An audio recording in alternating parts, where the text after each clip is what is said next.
वसुधा की कहानी इस बार सिर्फ एक मोड़ नहीं, एक भूचाल लेकर आई है। यह वह कहानी है जो न केवल आपको चौंकाएगी, बल्कि दिल के सबसे गहरे कोनों को छू जाएगी। जैसे ही कहानी की शुरुआत होती है, एक ऐसा दृश्य सामने आता है जो सब कुछ बदलने वाला है। मेघा की नजर वसुधा के गले में पड़े उस मंगल सूत्र पर पड़ती है। वही मंगल सूत्र जो देव ने उसे दिया था, जिसे वसुधा ने केवल दिल से नहीं, आत्मा से स्वीकार किया था। लेकिन जैसे ही मेघा की निगाह उस सुहाग की निशानी पर पड़ती है, उसका दिल जल उठता है। ईर्ष्या, क्रोध और घृणा की आग में झुलसती हुई वह वसुधा के पास जाती है और कहती है, अगर चाहती हो कि तुम्हारा सच किसी को पता न चले, तो अभी के अभी ये मंगलसूत्र उतार दो।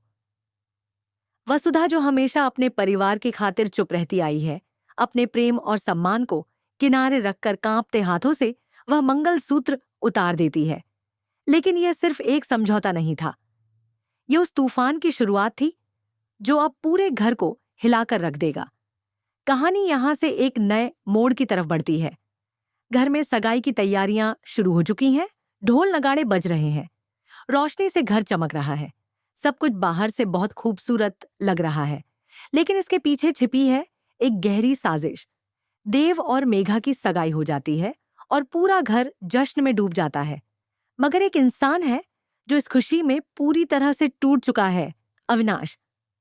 अविनाश समझ नहीं पा रहा कि उसका अपना भाई देव मेघा जैसी लड़की से सगाई कैसे कर सकता है। वह मेघा को वसुधा का दुश्मन मानता है। दुख और गुस्से में वह शराब पीने चला जाता है और नशे में धुत होकर सीधा देव के कमरे में पहुंचता है। वहां वह देव का कॉलर पकड़कर चिल्लाता है, तू गलत कर रहा है भाई। मेघा उस लायक नहीं है। तूने खुद कहा था कि तू वसुधा को उसका हक दिलाएगा, फिर अब यह सगाई क्यों? देव शांत स्वर में जवाब देता है, मासा की खुशी इसी में है। यह सुनकर अविनाश और भड़क जाता है। क्या हमेशा सिर्फ मासा की खुशी देखी जाएगी? इस घर में किसी और की कोई अहमियत नहीं? इसी बीच दिव्या वहां आती है और अविनाश को शांत करने की कोशिश करती है, लेकिन अविनाश गुस्से में धक्का दे देता है और दिव्या गिर जाती है। यह देखकर देव को गुस्सा आता है और वह अविनाश को थप्पड़ मार देता है। लेकिन इसके बाद जो सच सामने आता है, वह सबको हिला देता है।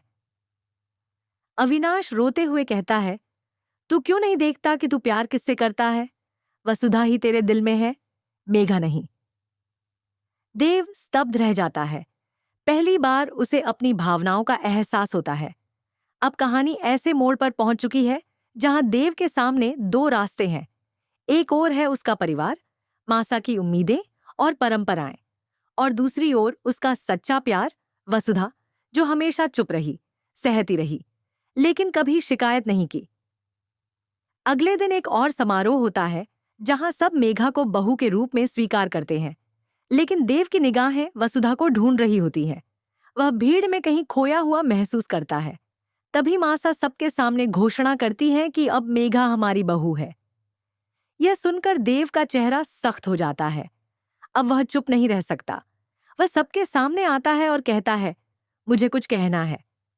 पूरा घर सन्नाटे में डूब जाता है। मेघा का चेहरा उतर जाता है। देव आगे कहता है, मैं मेघा से शादी नहीं कर सकता क्योंकि मैं किसी और से प्यार करता हूं, और वो है वसुधा। पूरा माहौल जैसे थम जाता है। अब मेघा के असली रंग सामने आने वाले हैं। देव का यह फैसला कहानी की दिशा ही बदल देता है। अब सवाल यह है, क्या मासा देव के इस फैसले को मानेगी? क्या मेघा कोई नया षड्यंत्र रचेगी, या वसुधा को आखिरकार उसका सच्चा प्यार मिल जाएगा? जानने के लिए जुड़े रहिए, क्योंकि वसुधा की यह प्रेम गाथा अभी अधूरी है। तो वह खुद को रोक नहीं पाती और गुस्से में आकर मेघा पर हमला कर देती है। वह उसे सख्त चेतावनी देती है कि अगर उसने दोबारा चालाकी करने की कोशिश की तो अंजाम बहुत बुरा होगा। करिश्मा की आंखों में बदले की आग साफ दिखाई देती है।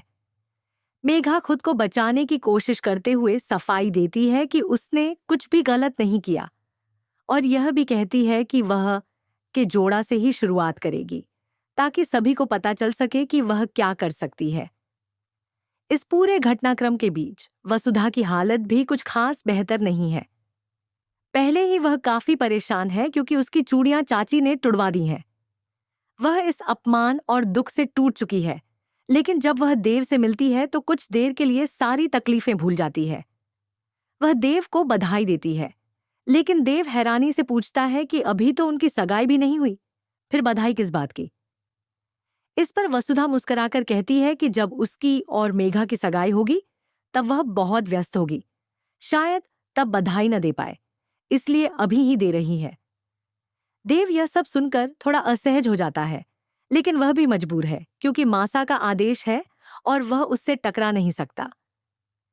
कहानी तब और रोचक हो जाती है जब वसुधा अपने कमरे में अकेली होती है और मेघा वहां पहुंचती है।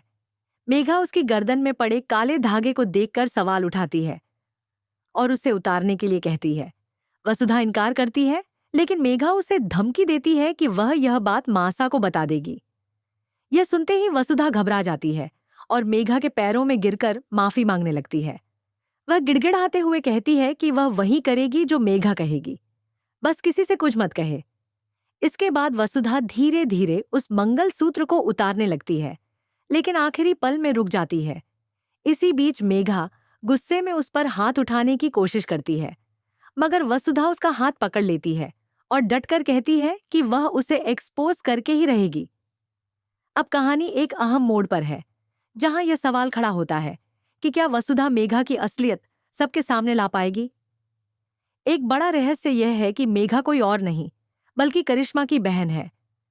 अगर यह सच्चाई सबके सामने आ गई तो पूरा खेल पलट सकता है।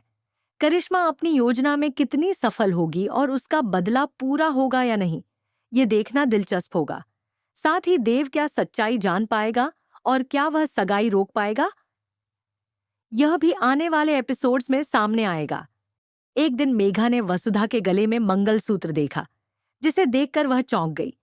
उसे यह देखकर गुस्सा आ गया और उसने तुरंत वह मंगलसूत्र वसुधा के गले से निकाल लिया। उसने मंगलसूत्र को अपने हाथों में पकड़ा और ताना मारते हुए बोली, तू एक नौकरानी होकर मेरी सौतन बनने का सपना देख रही है? मेघा की आवाज में घृणा और तिरस्कार था। उसने कहा कि वह अब और चुप नहीं रहेगी और आज ही पूरे घर वालों को वसुधा की सच्चाई बता देगी। यह सुनते ही वसुधा के होश उड़ गए। वह डर से कांपने लगी और मेघा के पैरों में गिर गई। गिड़गिड़ाते हुए बोली, मुझे माफ कर दीजिए, प्लीज यह बात किसी को मत बताइए। उसकी आंखों में डर और विनती साफ दिखाई दे रही थी। मेघा ने थोड़ी देर चुप रहकर सोचा और फिर कहा, ठीक है, मैं यह बात घर में किसी को नहीं बताऊंगी, लेकिन एक शर्त पर। वह शर्त यह थी कि वसुधा को वह मंगलसूत्र उतारकर फेंकना होगा। मेघा ने वसुधा को धमकाते हुए कहा कि अगर उसने ऐसा नहीं किया तो वह पूरे परिवार के सामने सच उगल देगी। वसुधा अंदर से बहुत घबरा चुकी थी। वह जानती थी कि यदि मेघा ने घर में यह बात फैला दी तो सब कुछ बर्बाद हो जाएगा। घर में इन दोनों की शादी को लेकर तैयारियां चल रही थीं और कोई भी हंगामा बहुत बड़ी मुसीबत खड़ी कर सकता था। अपने मन में भारी असमंजस और दुख के साथ वसुधा ने आखिरकार हार मान ली। उसने चुपचाप वह मंगलसूत्र उतारकर मेघा को दे दिया। मेघा ने संतुष्टि से वह मंगलसूत्र लिया और वहां से तिरस्कार भरी नजरों के साथ चली गई। वसुधा वहीं खड़ी रह गई, आंखों में आंसू और मन में दुख के तूफान के साथ। वह समझ नहीं पा रही थी कि उसकी किस्मत ने उसे ऐसी परिस्थिति में क्यों डाल दिया, जहां न वह अपने रिश्ते को निभा पा रही थी, न अपनी सच्चाई को सामने ला पा रही थी। इस पूरी घटना ने वसुधा को अंदर तक तोड़ दिया। मेघा की धमकियों और तानों ने उसे अपमानित महसूस कराया, पर वह कुछ नहीं कर सकी। अपने प्यार और परिवार की शांति को बचाने के लिए उसे अपने आत्मसम्मान की बलि देनी पड़ी। यह दिन वसुधा के जीवन का ऐसा मोड़ था जिसने उसे मजबूर कर दिया कि वह अपने लिए नहीं बल्कि दूसरों की खुशी के लिए चुप रहे।